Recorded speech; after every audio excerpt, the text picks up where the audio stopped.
অমর একুশে এবং আন্তর্জাতিক মাতৃভাষা দিবস। জীবন দিয়ে যারা মায়ের ভাষার কথা বলার অধিকার প্রতিষ্ঠা করে গেছেন সেই ভাষা শহীদদের শ্রদ্ধা জানানোর দিন আজ। একুশের প্রথম প্রহরে কেন্দ্রীয় শহীদ মিনারে আলাদাভাবে শ্রদ্ধা জানিয়েছেন রাষ্ট্রপতি মোহাম্মদ শাহাবুদ্দিন এবং অন্তর্বর্তীকালীন সরকার প্রধান উপদেষ্টা ডক্টর মোহাম্মদ ইউনূস। একুশের চেতনাকে ধারণ করে জুলাই অভ্যুত্থানের মধ্য দিয়ে পাওয়া নবজাগরণে জাতির সকল আশা আকাঙ্ক্ষার বাস্তবায়ন হবে, এই প্রত্যাশা সবার।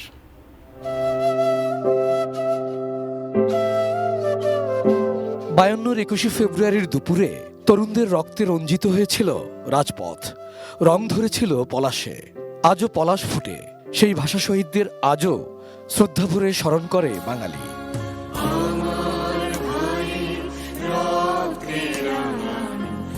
21 প্রথম প্রহরে জাতির পক্ষ থেকে কেন্দ্রীয় শহীদ মিনারে প্রথমে পুষ্পস্তবক অর্পণ করেন রাষ্ট্রপতি মোহাম্মদ শাহাবুদ্দিন।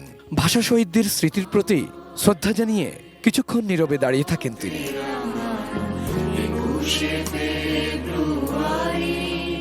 এরপর আসেন অন্তর্বর্তী সরকারের প্রধান উপদেষ্টা অধ্যাপক ডক্টর মোহাম্মদ ইউনূস।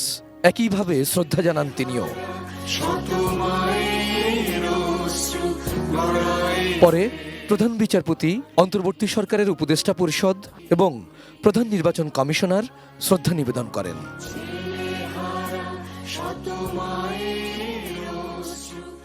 শ্রদ্ধা জানান তিন বাহিনীর প্রধানরাও। এরপর ঢাকা বিশ্ববিদ্যালয়ের পক্ষে উপাচার্য doctor Niaz Ahmed Khan. একনল hand wash 100% paraben free, তাই নিরাপদ হাতের জন্য আস্থা রাখুন একনলে।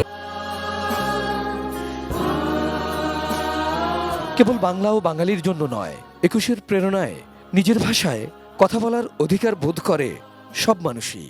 মাতৃভাষার মর্যাদা রক্ষায় আত্মত্যাগের এই দিন সারা বিশ্ব পালন করে আন্তর্জাতিক মাতৃভাষা দিবস হিসেবে। যাদের হাত ধরে বাঙালির স্বাধিকার আদায়ের চেতনা শুরু, তাদের প্রতি শ্রদ্ধা জানান বিভিন্ন রাজনৈতিক সংগঠনের নেতাকর্মীরা। 21 চেতনা বুকে নিয়েই 71-এ জন্ম হয় স্বাধীন সার্বভৌম বাংলাদেশের। 52-তে রাজপথে ছাত্র জনতা যেমনি বুকের তত্ত্বতাজা খুন ঢেলে দিয়েছিল, 24-এর জুলাই বিপ্লবেও সক্রিয় ছিল তারা। তাই এবারের 21 অন্যরকম গুরুত্ব বহন করে। রাষ্ট্রীয় আনুষ্ঠানিকতা শেষে কেন্দ্রীয় শহীদ মিনার খুলে দেয়া হয় সর্বস্তরের মানুষের শ্রদ্ধা নিবেদনের জন্য। মধ্যরাতে ঢল নামে হাজারো মানুষের।